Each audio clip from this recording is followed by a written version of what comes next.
now in New Jersey. Powered by TAPinto. Brought to you by Lakeland Bank. And by Bag Up NJ, a public awareness campaign of the New Jersey Clean Communities Council. Thanks for joining us on this Thursday, May 19th. I'm Kristina Behr. A Paterson native leads an effort to clean his hometown. Mayor Andre Saya and Tashawn Wells of the Wells Cleaning Company are spearheading cleanup efforts of the Clean Commercial Corridors Initiative. According to TAPinto Paterson, the initiative has been funded by the Paterson Urban Enterprise Zone, which serves all 6 wards in the city. A ribbon-cutting ceremony in Elizabeth on some new housing. The Eport Family Homes apartments are now officially open. TAPinto Elizabeth reports the $18 million project was completed in late September and features 4 new 4-story buildings. 15 units have been set aside for the formerly homeless, and supportive services will be provided by the Housing Authority of the City of Elizabeth and Bridgeway Behavioral Health Services. The project also lives up to the Enterprise Green Communities standards for sustainability. A house that Roxbury students built has been transferred to a new lot. A 2-piece modular home built as affordable housing by Roxbury High School students from Morris Habitat for Humanity was successfully moved from the high school in Succasunna to a lot in Landing. TAPinto Roxbury reports that a couple from Orange won the Habitat for Humanity lottery to become the home's owners. They and their 3 children expect to be living in the home in September. Up next, Newark may be getting a big boost from Hollywood.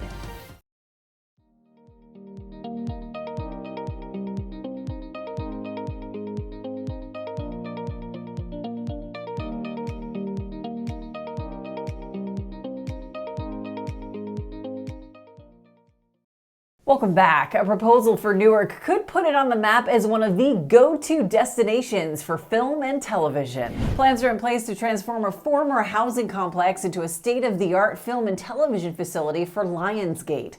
TAPinto Newark reporter Tom Weedman has the story. This housing complex, it was abandoned back in 2015 after years of blight and neglect.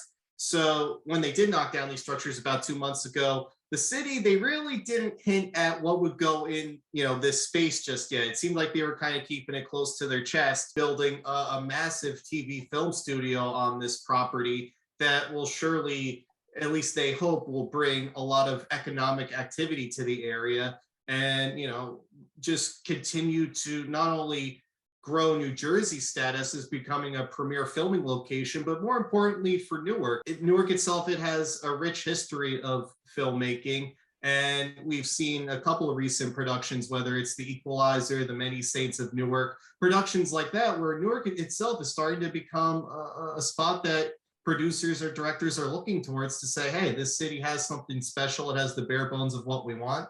And it just seems that this project now, this TV film studio, it's just going to help become a catalyst of all this.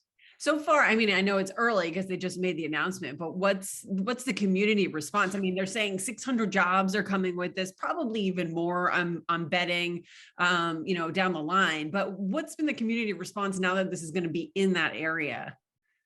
From what I've been talking to with residents, the overall community's response has been pretty much positive, because residents are happy to hear that they would want to bring a project like this in their hometown to Newark, built in a part of the city. It's in the city's South Ward, particularly the Dayton Street neighborhood. It's a tough area, I'm not going to lie. So when you bring projects like this that are going to be really transformative to the community, obviously that can have a lot of positive impacts on the community. So residents, they're excited about that. They want to see positive developments going up like this. And it's about having the city's creative community knowing that this is right in their backyard. Who knows what kind of opportunities might become available to them through this type of complex. Newark is still New Jersey's largest city. When we talk about a lot of anything that revolves around policy or legislation, that it takes, let's say, on a national scale, it always seems to trickle down to what's happening in Newark because of this. And we start to see that, what happens in Newark on a large scale, we'll start to see a ripple effect in smaller communities throughout the state. And so when you have, big companies wanting to come here, let's say like, a Panasonic or a PSE&G or Prudential, this is just, once again, another big project coming to this city that's just continuing to solidify its place as, if you want to create big opportunities here in New Jersey, Newark is the place to come to. To receive your local news from TAPinto in your inbox every day for free, sign up at tapinto.net/enews.